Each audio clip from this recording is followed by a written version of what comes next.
Welcome back to True Terrifiers Official, where unsettling mysteries and forgotten legends come alive in stories meant to keep you up at night. Tonight's tale leads us to a strange, crumbling house on the edge of a silent town. A place long spoken of in quiet voices and hurried whispers. The house belonged to a woman named Eleanor, a quiet figure known only by a few in town, and remembered for the odd collections she kept. Shelves filled with clocks of all kinds, each one frozen at a different hour. It was said she believed time itself was alive, a force that could listen, respond, and sometimes follow you.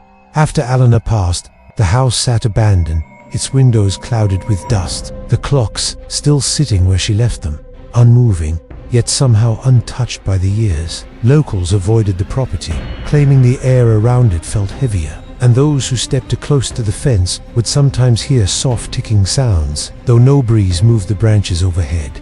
Years later, a man named Thomas, newly moved to the town and unaware of its darker stories, noticed the old house while walking one evening. Its faded shape, leaning as though it carried a burden too long, caught his eye. Curious, he ventured through the overgrown path to its porch, his footsteps muffled by thick moss and fallen leaves. Inside, the air hung still, thick with the scent of old paper and forgotten things. The clocks, dozens of them, remained in place, faces dull with dust, hands pointing to every hour, yet none the same. But as Thomas stepped further in, he noticed something impossible. The faintest sound of ticking, so quiet it seemed to pulse through the walls rather than echo from the clocks themselves. Each step brought a new sound, a different rhythm, until the house itself felt alive, as though it was listening, measuring every breath and movement. In one corner of the room, a large grandfather clock stood, its face cracked, yet its pendulum swinging steadily.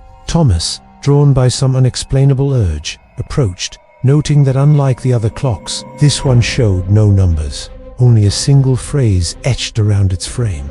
"When time forgets you, you belong to it." He reached out, and the moment his fingers brushed the wood, every clock in the house began to tick at once. The sudden, layered sound filled the air, rising like a wave. The windows seemed to darken, the air thickened, and the house stretched long shadows across its walls. Voices, low and countless, murmured through the ticking, speaking no words Thomas could understand. He turned to leave, but the doorway behind him now opened into a room he hadn't entered, one lined entirely with mirrors, reflecting not his present self, but versions of him at different ages. A child, a teenager, an old man, each staring back with expressions he didn't recognize. The clocks ticked faster, and the walls seemed to pulse with each beat, the air around him warping like heat on a distant road. A small, broken timepiece on a table began to whisper his name, repeating it again and again. Drawing closer though, nothing could be seen. His watch, dead for years, ticked once more on his wrist,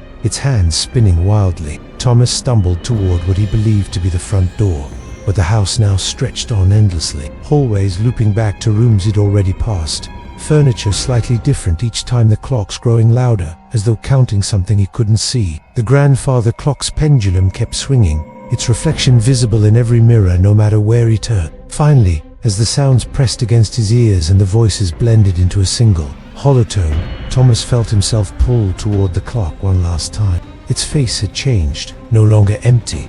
It now displayed a time that hadn't yet arrived. The moment the clock struck this unfamiliar hour, the sounds vanished, the mirrors dulled, and the house stilled once again. When Thomas stepped outside, the air was different, heavier, and though it felt like mere minutes inside, the sky told him the night had passed. No one in the town remembered him, and even the street where his home once stood had become an empty field. To this day, the old house remains at the edge of the woods, its clocks silent in the daylight. But when the mist rolls in, and the air feels thick with old hours, travelers passing by claim to hear a ticking sound that isn't theirs. And if you ever find yourself standing before a door you don't remember opening, with a clock that shows no time, you know it's best to turn back before time itself remembers your name. Thank you for joining us for this eerie, atmospheric horror story. If you enjoyed this tale of forgotten hours and vanishing places, make sure to like this video, subscribe to True Terrifiers Official, and turn on notifications for more ghostly legends and eerie stories every week. Until next time, stay safe, stay curious, and remember, not every door you find was meant for you to open.